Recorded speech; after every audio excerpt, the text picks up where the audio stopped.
মাতৃভাবানুরঞ্জিতা ভারতী প্রাণা। গৌরী ভৌমিক। পত্রিকার ৩৩তম বর্ষ, পঞ্চম সংখ্যা। শ্রী শ্রী ঠাকুরের অমোঘ শিক্ষার অনুরণন শ্রী শ্রী মায়ের মধ্যে। মা বলতেন, সংসারে কত রকম লোক থাকে, সব সহ্য করে থাকতে হয়, যে সয় সেই রয়। এই কথাগুলি সরলার জীবনের তারগুলিকে নিখুঁত সুরে বেঁধেছিল। মা বলতেন, সন্তোষের সমান ধন নেই। সেই দুর্লভ ধনের উত্তরাধিকার শ্রী শ্রী মা সঁপেছিলেন তাঁর এই কন্যাটিকে।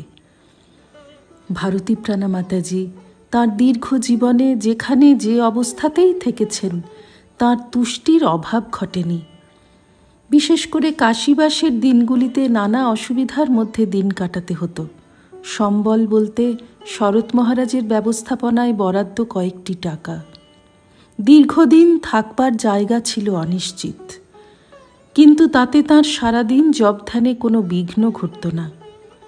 তিনি যে মাকে দেখেছেন নানা কাজকর্মের ভিড়ে শারীরিক অসুস্থতা সত্ত্বেও ভক্তের কল্যাণে প্রতিদিন লক্ষ্য জপ করতে, নিয়ত মাতৃ অনুধ্যানে মগ্ন থেকেও কোনোদিন মালায় জপ বাদ পড়লে অস্থির হতেন ভারতী প্রাণা মাতাজি। বলতেন, নিষ্ঠার প্রয়োজন আছে। নিজের নিত্য ব্যবহার্য জিনিসপত্র সুন্দর করে গুছিয়ে রাখতেন। কেউ প্রশংসা করলে বলতেন, হবে না, গুছুনির কাছে ছিলুম যে।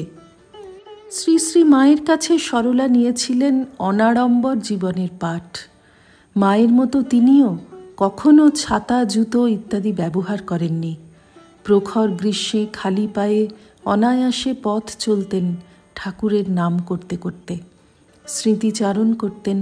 উদ্বোধনে থাকার সময় একটা ভাঙা চিরুনি দিয়ে মা থেকে শুরু করে রাধু, মাকু, তিনি সকলেই চুল আঁচড়াতেন।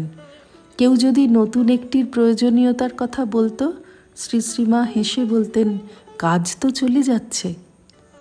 এই শিক্ষায় শিক্ষিত সরলা যখন অনেক পরে মঠের অধ্যক্ষ, তখনও নিত্য ব্যবহার্য জিনিসপত্র চলনসই হলেই হতো। অহেতুক জিনিস বাড়ানো পছন্দ করতেন না। প্রচণ্ড গরমেও নিজের ৩ তলার ছাদের ওপরের ছোট ঘরটিতে ফ্যান ব্যবহার করতেন না। মায়ের কাছে যখন ছিলেন, তখন ঠাকুর সেবা, ভক্ত সেবা এবং অন্যান্য খাতে ব্যয়ের অনুপাতে আয় ছিল কম। শ্রী শ্রী মাকে অনেক হিসেব করে চলতে হতো। সে কথা মনে করে ভারতী প্রাণা মাতাজি বলতেন, আমি ভিখারিনীর মেয়ে।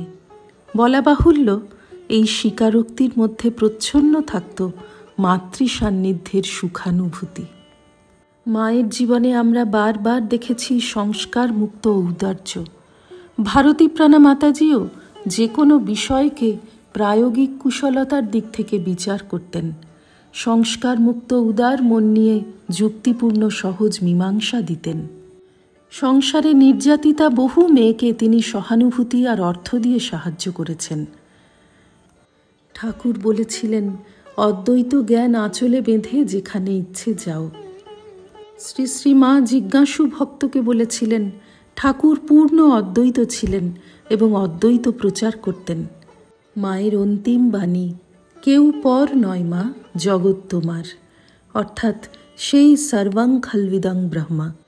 এই একই অনুভূতির প্রকাশ আমরা দেখি ভারতী প্রাণা মাতাজির অন্তিম কালে।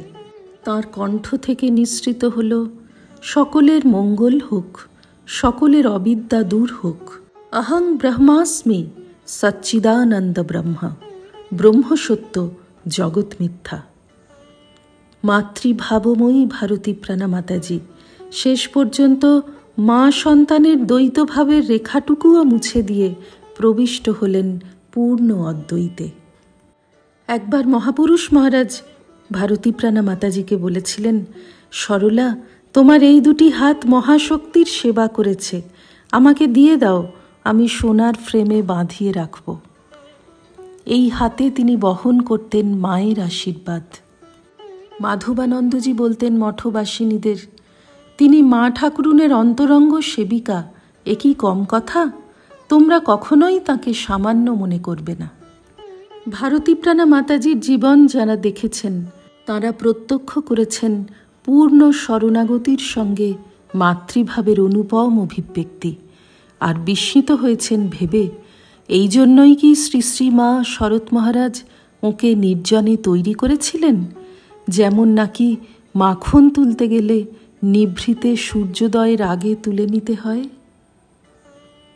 শ্রী রামকৃষ্ণার্পণমস্তু।